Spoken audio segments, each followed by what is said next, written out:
भक्तजनों, हर हर महादेव। श्री शिव महापुराण भाषा पंचम युद्ध खंड का 14वां अध्याय जलंधर की उत्पत्ति और विवाह। व्यास जी बोले, हे सनत कुमार जी, आपको नमस्कार है। अब आप कृपा करके ये कहिए कि जिस समय शिव जी ने अपने माथे का वो तेज क्षीर समुद्र में डाल दिया, उस समय क्या हुआ?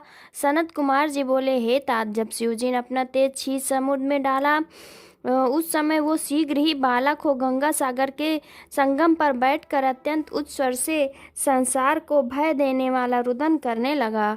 उसके रुदन से संसार व्याकुल हो गया। लोकपालों के भी मन में व्याकुलता हुई। अधिक कहने से क्या है, चराचर चलायमान हो गया। शंकर सुवन के रुदन से ब्रह्मांड व्याकुल हो गया। समस्त देवता और मुनि व्याकुल होकर लोक पितामह ब्रह्मा जी के शरण में गए। सबने मिलकर ब्रह्मा जी को प्रणाम किया और स्तुति की। फिर कहा, हे पितामह, ये तो बड़ा भयंकर समय उपस्थित हुआ है। ये योगिन इसका नाश कीजिए। देवताओं की ऐसी बात सुनकर ब्रह्मा जी सत्यलोक से उतरकर समुद्र के तट पर उस बालक को देखने आए। समुद्र ने ब्रह्मा जी को आते देख उस बालक को उठा, उन्हें प्रणाम किया और पुनः उनकी गोद में दे दिया। तब विस्मित हो ब्रह्मा ने पूछा, हे सागर, तुम शीघ्र ही कहो, ये बालक किसका है? समुद्र ने विनम्र शब्दों में कहा, हे भगवान, ये तो मैं नहीं जानता, किंतु मुझे इतना अवश्य ज्ञात है कि ये गंगा सागर के तट के संगम से प्रकट हुआ है। अतएव हे जगत के गुरु, आप इस बालक के जात कर्मादिक संस्कार कीजिए। इसका जातक फल बताइए। सनत कुमार जी कहते हैं, इधर तो सागर ब्रह्मा जी से ऐसा कह रहा था, उधर सागर पुत्र ब्रह्मा जी के गले में हाथ डालकर बार बार उनका आकर्षण कर रहा था। फिर तो उसने इतने जोर से ब्रह्मा जी का गला पकड़ा कि उससे पीड़ित हो उनके नेत्रों से दो आंसू टपकने लगे। किसी प्रकार ब्रह्मा जी ने दोनों हाथों के से बल लगा अपना गला छुड़वाया और सागर से सादर कहा कि हे सागर, मैं तुम्हारे पुत्र का जातक फल कहता हूँ, सुनो। मेरे नेत्र से ये जो जल निकला है, इस कारण इसका नाम जलंधर होगा। यह उत्पन्न होते ही तरुण हो गया है। इससे ये सब शास्त्रों का पारगामी, महापराक्रमी, महाधैर्यवान, महायोद्धा और रण दुर्गम होगा। ये युद्ध में कार्तिकेय के समान धीर, सर्व विजय एवं संपत्तिशाली होगा।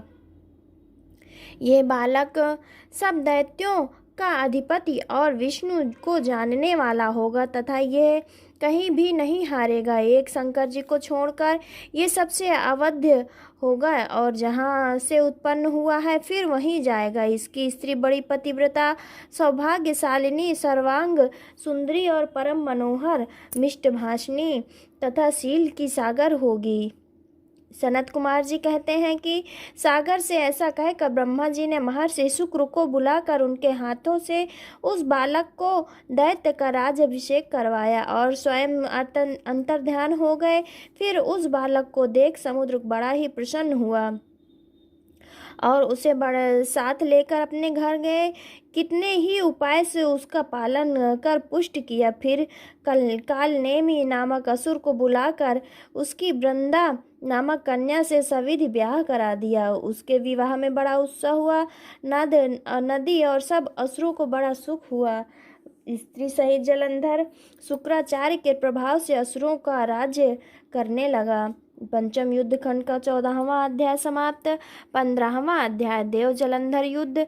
सनत कुमार जी बोले, एक समय जब समुद्र का पुत्र जलंधर अपनी स्त्री वृंदा सहित असुरों से सम्मानित हो सभा में बैठा तो परम कांतिमान शुक्र जी वहां आ पहुंचे, जिसके तेज से सब दिशाएं प्रकाशित हो रही थी। तब गुरु जी को आया देख असुरों सहित सागर पुत्र ने उठकर बड़े आदर से उन्हें प्रणाम किया और तेजस्वी भार्गव ने उन सबको आशीर्वाद दिया। फिर उनको एक दिव्य आसन पर बिठाकर वे दैत्य भी यथा स्थान बैठे और सागर पुत्र से नम्रता से ये प्रश्न किया, हे गुरुजी, राहु का सिर किसने काटा, ये आप हमें बतलाइए। इस प्रकार शुक्राचार्य ने विरोचन पुत्र हिरण्यकश्यपु और उनके धर्मात्मा पौत्र का परिचय देकर देवताओं और असुरों द्वारा समुद्र मंथन की संक्षेप में सब कथा कहकर यह बतलाया कि जब समुद्र से अमृत निकला तो उसे देव रूप में से राहु पीने चला। इस पर इंद्र के पक्षपाती भगवान विष्णु ने ही राहु का सिर काट दिया। ये सुनते ही जलंधर के नेत्र लाल हो गए। उसने बड़ा क्रोध किया। अपने घरमर नाधर धस घसमर नामक युग दूत को बुलाकर गुरु का कहा हुआ सब वृतांत सुनाया और आज्ञा की कि तुम शीघ्र ही इंद्रपुरी में जाकर उसे मेरी शरण लाओ। जलंधर का बड़ा निपुण दूत था। वो शीघ्र ही इंद्र की सुधर्मा नामक सभा में जा पहुंचा और कहा, हे देवताधम, तुमने समुद्र को क्यों मथा और मेरे पिता के सब रत्नों को क्यों ले लिया? ऐसा कर तुमने अच्छा नहीं किया। यदि तू अपना भला चाहे तो उन सब रत्नों सहित देवताओं के साथ मेरी शरण आ, अन्यथा हे सुराधम, तेरे लिए ये बड़ा भय होगा और मैं सत्य कहता हूँ कि तेरा राज्य विध्वंस हो जाएगा। इस पर इंद्र बहुत विस्मित हुआ और कहने लगा, पहले मेरे भय से सागर ने सब पर्वतों को अपनी कुक्षी में क्यों स्थान दिया और उसने मेरे शत्रु दैत्यों की रक्षा क्यों की? इसी कारण से मैंने उसके सब रत्न हरण किए हैं। मैं भी सत्य कहता हूँ कि मेरा द्रोही सुखी नहीं रह सकता। इस प्रकार सागर के पहले पुत्र शंखासुर ने भी मेरी शत्रुता की थी। जिस पापी को मेरे छोटे भाई हरि ने मार डाला, अब समुद्र का ये दूसरा पुत्र हुआ है। इस कारण हे दूत, तुम शीघ्र जाकर समुद्र मंथन का ये वृतांत उसे सुनाओ। इंद्र की ऐसी बात सुनकर वो दूत शीघ्र ही जलंधर के पास आया और सब बातें कह सुनाई। उसे सुनते ही वो दैत्य मारे क्रोध से अपने ओष्ठ का फड़फड़ाने लगा और देवताओं को जीतने के लिए उसने उद्योग आरंभ किया। फिर तो सब दिशाओं और पाताल से करोड़ों करोड़ों दैत्य आने लगे। शुंभ निशुंभ आदि करोड़ों सेनापतियों के साथ जलंधर युद्ध करने लगा। शीघ्र ही इंद्र के नंदन वन में अपनी सेना उतार दी। वीरों की शंख ध्वनि और घोर गर्जना से इंद्रपुरी गूंज उठी। अमरावती छोड़ देवता उससे युद्ध करने चले। भयानक मार काट हुई। दोनों पक्ष के आचार्य अपने अपने दल के मृतकों को जिलाने लगे। असुरों के गुरु आचार्य शुक्र अपनी मृत संजीवनी विद्या से देव गुरु बृहस्पति द्रोण गिरी से औषधि लाकर जिलाते रहे। इस पर जलंधर ने अपने गुरु शुक्राचार्य के से क्रुद्ध होकर कहा कि मेरे हाथ से मरे हुए देवता कैसे जी सकते हैं? जिलाने वाली विद्या तो एक आप ही के पास है, फिर ये क्या बात है? इस पर शुक्र जी ने देव गुरु द्वारा द्रोणगिरी से औषधि लाकर देवताओं को जिलाने की बात कही है। सुन जलंधर और भी क्रुद्ध हो गया।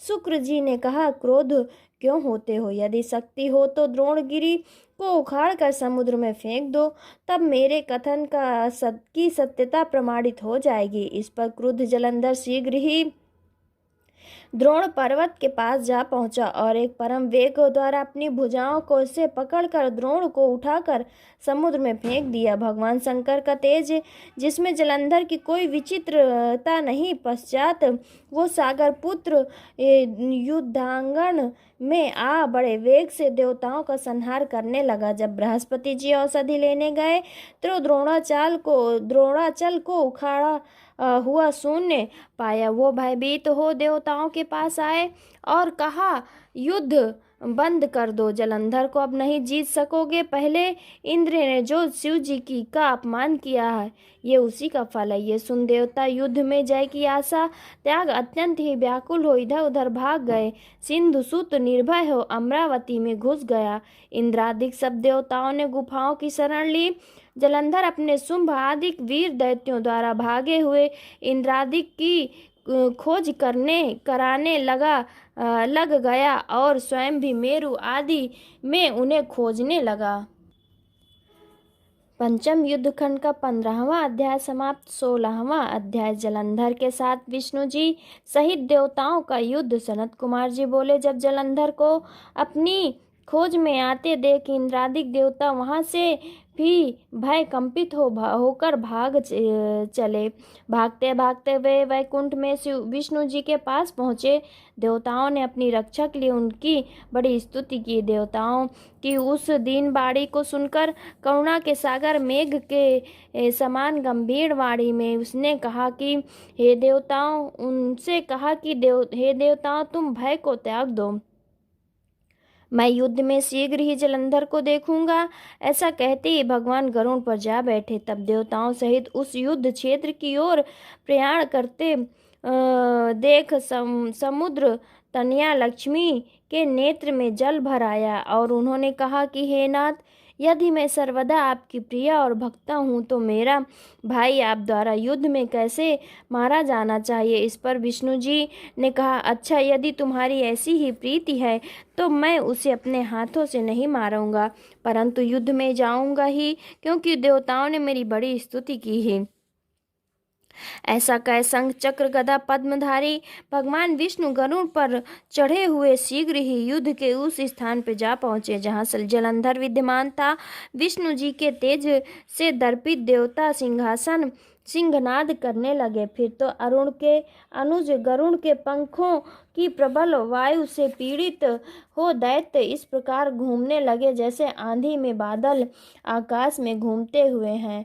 तब अपने वीर दैत्यों को उस आंधी से पीड़ित होते देख जलंधर ने क्रोध हो विष्णु जी को उद्धत वचन कहे उन पर कठोर आक्रमण कर दिया। बलशाली विष्णु जी के तेज से पुष्ट देवता दैत्य से युद्ध करने लगे। इस पर जलंधर ने उत्तेजित हो अपने और भी पुष्ट सूर वीरों को युद्ध के लिए प्रेरित किया। फिर तो 1,00,000 मौर्य, 100 धर्म, 1 करोड़ काल के असुर और कालक दाहाद्र तथा कंक 1,00,000 आदि भी तत्क्षण ही उसकी आज्ञा से युद्धमुख हुए। शुंभ और निशुंभ इन दोनों महाबलियों ने उनका सेनापतित्व किया।